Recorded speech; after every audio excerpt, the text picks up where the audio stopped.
काकी आ जाओ, दूध ले लो। लाओ भाई, आज जरा आधा लीटर दूध ज्यादा दे देना, मेरी बिटिया को खीर खाने का मन है। हाँ, अभी ले लो, बढ़िया सी खीर बनाकर खिलाना बिटिया को। मनसुख फिर से साइकिल लेकर दूसरे घर दूध देने चला जाता है। अरे मनसुख भाई, ये लो तुम्हारे दूध के पैसे, आज महीना पूरा हो गया ना। हाँ दीदी, लाओ तो, आपका हिसाब एकदम साफ रहता है, आप एकदम समय पर पैसे दे देती हो। अरे मनसुख भैया, तुम गांव में सबसे सस्ता दूध देते हो और रोज समय पर भी आते हो, तो फिर हमारा तो फर्ज बनता है ना कि तुम्हें समय से तुम्हारे पैसे दें। अरे आपका धन्यवाद दीदी। अच्छा मैं चलता हूँ। हाँ, इस दूध वाले की ज्यादा तारीफ नहीं कर रही थी तुम? अरे तो और क्या, सच ही तो कह रही थी, मैंने कुछ गलत कहा क्या? अरे मनसुख इतना ईमानदार है बेचारा, पहले हम शहर से पैकेट वाला दूध मंगाते थे, वो कितना महंगा पड़ता है, और उसे लेने के लिए आपको इतनी दूर दुकान तक जाना पड़ता था। बेचारा मनसुख तो घर तक दूध दे जाता है और पैसे भी शहर वाले दूध से कम लेता है। और तो और।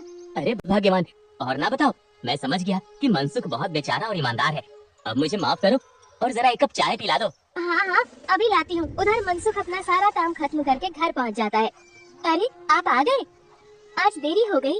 अरे पूछो मत, साइकिल का टायर रास्ते में पंचर हो गया था, उसे ठीक कराने में बहुत देर लग गई। ओहो, तो आप एक मोटर गाड़ी क्यों नहीं खरीद लेते? इस साइकिल पर काहे चलते हैं जब ये इतनी खटारा है तो? ताकि मैं भोला, सीधा और गरीब लग सकूं। मतलब?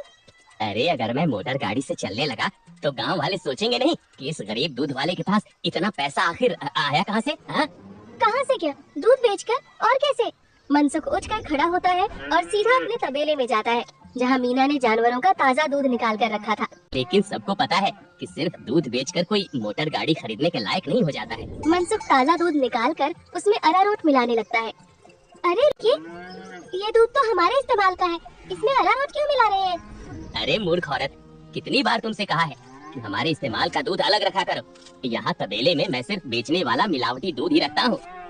माफ करिएगा, अभी हटा देती हूँ। गाँव वालों की सोच के विपरीत मनसुख राम तो एक बहुत ही लालची और चालाक दूध वाला था। मीना दूध हटाकर ले जाती है और मनसुख हंसता हुआ खुद से कहता है, गांव वालों की नजर में मैं एक बेचारा गरीब दूध वाला हूँ, तो वही रहने दो।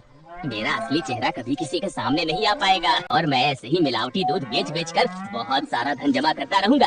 मनसुख की धोखेबाजी की गाड़ी ऐसे ही मजे से चल रही थी। एक दिन उस गाड़ी में सवार होने के लिए कुछ और यात्री भी आ गए। एक दिन मनसुख साइकिल से दूध बेचकर वापस घर जा रहा था और फिर से उसकी साइकिल पंचर हो गई। अरे ये खटारा तो नाक में दम कर रखी है, फिर से इसको बनवाना पड़ेगा। मनसुख छोटू पंचर वाले की दुकान पर जाता है। अरे भैया, फिर से आ गए आप?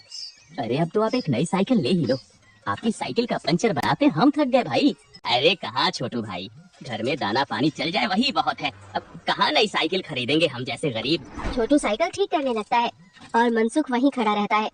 बगल में एक भजिया वाले की दुकान थी। अरे भैया, इसे ठीक करने में 15-20 मिनट लगेगा, आप कब तक खड़े रहेंगे? जाइए सामने जाकर भजिए वाले की दुकान पर बैठ जाइए ना। अच्छा ठीक है, जब काम हो जाए तो मुझे बुला लेना। मनसुख भजिया वाले के पास जाकर कहता है, लाओ भैया, जरा एक प्लेट भुजिया खिलाओ।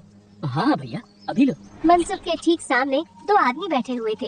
दोनों कुछ विचित्र से दिख रहे थे, जैसे वसूली करने वाले गुंडे हों। मनसुख जरा संभल कर बैठ जाता है। अचानक से उनमें से एक आदमी को जोर से खांसी आने लगती है। एक कैसी भजिया बनाई है तूने, नालायक?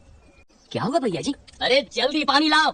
अरे भैया, पानी तो खत्म हो गया है, मैं अभी कुएं से लेकर आता हूँ। तो क्या खो, तब तक मैं खांसता ही रहूंगा। मनसुख जल्दी से उठकर अपनी साइकिल में लगे कैन से थोड़ा दूध लेकर आता है।